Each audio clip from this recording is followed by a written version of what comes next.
Despite its northern latitude, the city of Portland, Oregon, and its surrounding metro area generally only require a few snowflakes to bring the entirety of social and economic life to a grinding halt.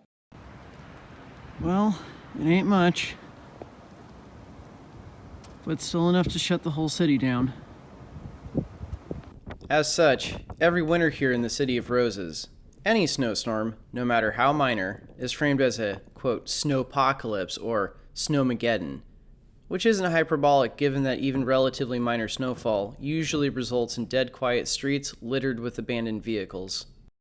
Given how apocalyptic 2020 felt in Portland, I figured I'd take my trusty Tacoma into downtown to see how the city was faring with the first real snowstorm of 2021.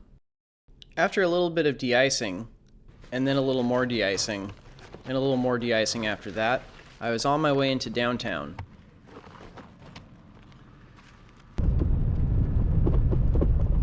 Turned out there was some further de-icing I had to do before getting onto Highway 26.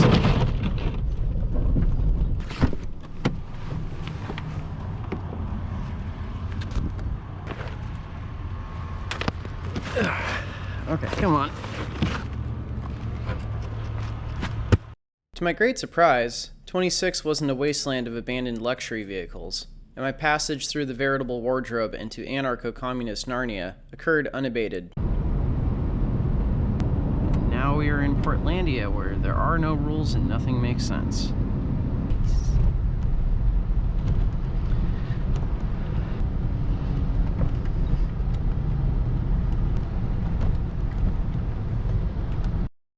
After finding a suitable place to park, I noticed a continuous roar of fireworks coming from about a block away.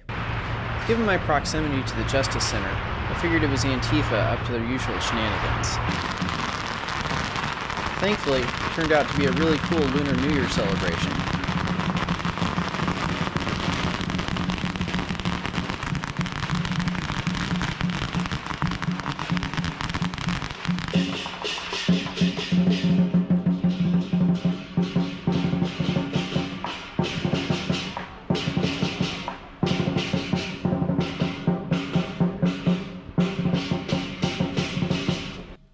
Lots of people were out cross-country skiing, too.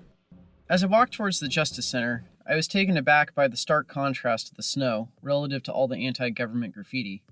Graffiti that was drawn with all the finesse and detail of a 6-year-old on a Mountain Dew bender.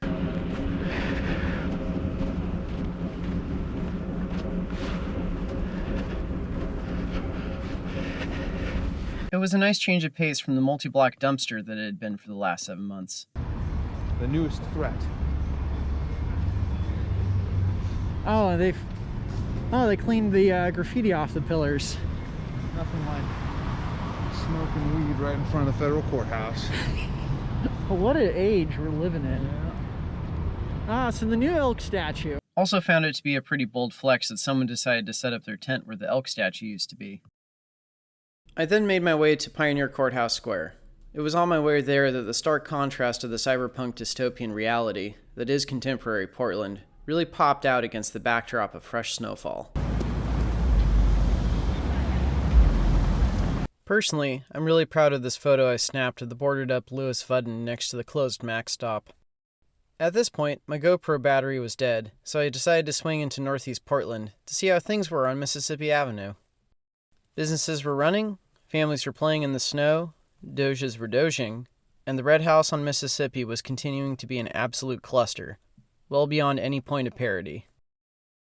While commerce and traffic were shut down far more in Portland than they would have been in any other major U.S. city, which frequently gets snow, the lack of people who can't drive in the snow, driving and failing miserably in said snow, has made this a fairly weak Snowmageddon. For the fun factor, I give this year's Snowpocalypse a 4 out of 5. It would have been a 3 out of 5 if it weren't for the Lunar New Year festival, and my neighbors who keep their Christmas lights up until March.